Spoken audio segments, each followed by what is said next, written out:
Sorry po, sir. Kapatid ko siya. Hahanapin pangalan kita, babae. Hindi babae ang pangalan niya. Renata. Hi! Sorry. Pakiasikaso yung documents na ipinadala ko sa iyo kahapon. Saan? Basta, Ano ba yun? ganito. Ha? Tawagin mo akong Lino. Lino, pumasok ka nga muna dito. Opo, sir. Oo, type mo siya, no? Gusto ko lang maglaro. Masama na ba yon? Hindi ka ba titigil? Hindi. Bakit walang pwedeng mangyari sa ating dalawa? Hindi mo ako type? Buti alam mo. Dahil ba driver lang ako, gano'n? Wala akong pakialam kung driver ka man o executive. Basta hindi lang kita type. Tingin ko nag-i-enjoy kang pahirapan na isang lalaki. Alam ko nagagalit ka dahil hindi mo na mapigilan.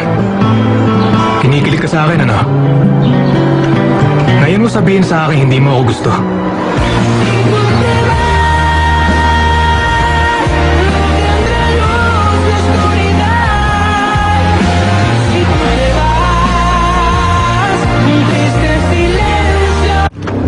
Sabihin mong hindi mo ako gusto.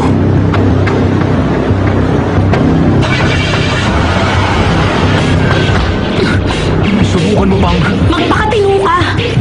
At kalimutan mo lahat ng kahibangan mong gusto kita dahil wala akong nararamdaman.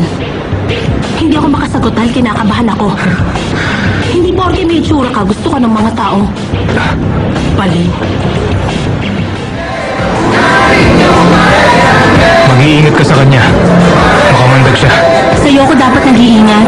Bakit nagagalit ka? Ikaw na ang pinaalalahanan. Hindi mo naman ako kailangan pagmalasakitan. Talaga? Kaya ko ang sarili ko.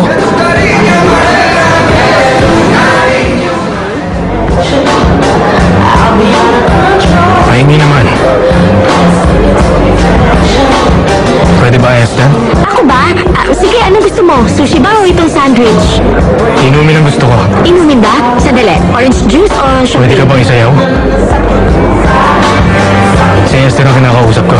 Sorry, pero may ka-date na ako eh. Hindi kita mapagbibigyan ngayon, Pogi. Pasensya na. Nagpapakipot ka ba ngayon? Ano ba? Hindi no. May date ako at ayoko mag-selo siya pag nagsayaw tayo.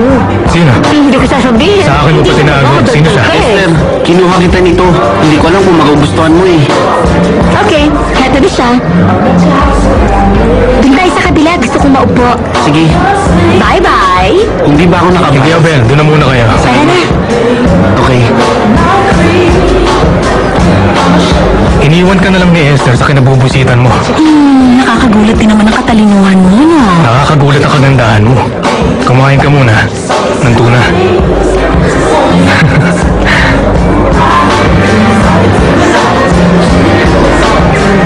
Hi. Enjoy lang kayo dyan, ha?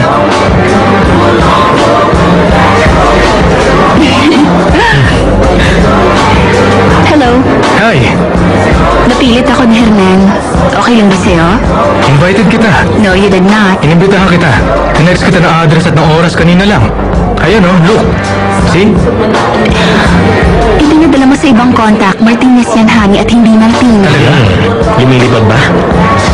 Freudian slip. Ayaw mo ba akong pumunta? Gusto, ano ba? Bakit naman hindi? Champagne, gusto niya? Yes, thank you.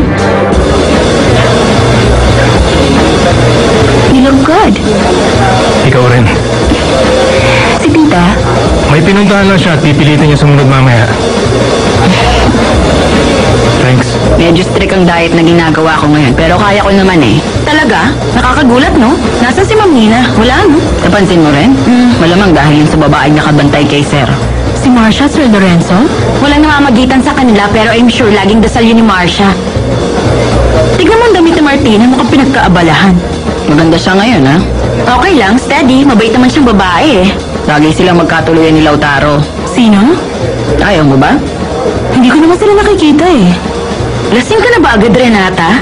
Sila yung pinag-uusapan natin. Si Lino ang tinuturo niyo, ang driver ni Sir Uribe. Siya si Lautaro Uribe. At kung driver siya, ano pa ako dito? Pwede kang tagahugas ng pinggan.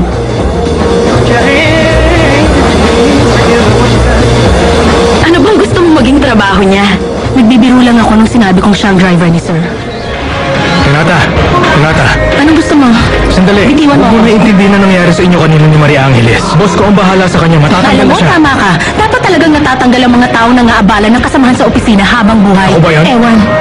Sandali, pwede ba kitang ihatid sa Ayoko! inyo? Saan ka pupunta? Tantanan mo na!